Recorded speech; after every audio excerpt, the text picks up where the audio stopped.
Bonjour, je suis Isabelle Morin de Spring Formation. Aujourd'hui, on parle investissement. Non, je ne me suis pas transformée en trader, je suis toujours coach et formatrice. L'investissement dont on parle aujourd'hui, c'est l'investissement qu'on va mettre humainement dans des projets, des activités, dans notre travail, quand on vient participer à une formation, au hasard.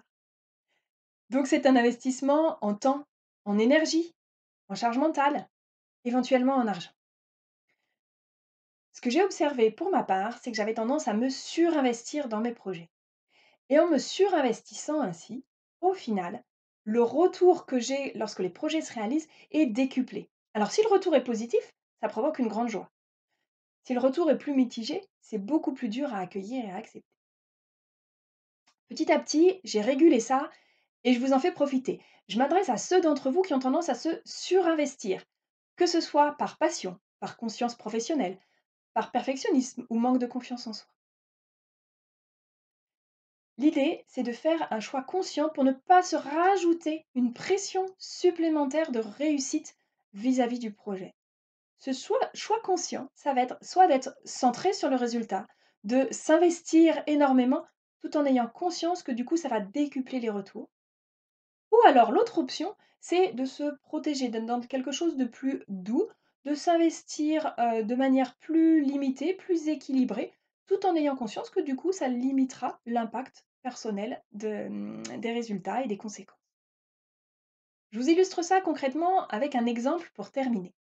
J'ai participé à l'organisation d'un événement important et lorsque j'ai rejoint le groupe dans l'organisatrice, il y avait un certain nombre d'orientations qui ne me convenaient pas. À ce moment-là, très clairement, je me suis dit, j'ai le choix. Soit de m'investir énormément pour, expliciter ce qui ne me convenait pas, argumenter, investir, essayer de réorienter les choix d'orientation qui avaient été faits. Ou alors, la deuxième option que j'ai choisie a été dans quelque chose de beaucoup plus doux, plus simple et de moins énergivore, qui a été, de suivre, même si ça ne me convenait pas tout à fait, de suivre ce qui était proposé et d'accompagner le projet tel qu'il était lancé par la majorité. L'événement a eu lieu la semaine dernière. Et alors, j'ai observé, en termes de retour, lors de l'événement en lui-même, mes collègues qui avaient énormément de pression, et moi beaucoup moins. J'étais dans quelque chose de beaucoup plus sain, beaucoup plus doux. Et à la fin de l'événement, qui a été une belle réussite, j'ai observé l'excitation forte que ça provoquait chez mes collègues. Et chez moi, à nouveau, c'était quelque chose de plus doux et finalement plus facile à vivre de manière globale tout au long des mois de préparation, pendant les journées de l'événement et in fine après la clôture.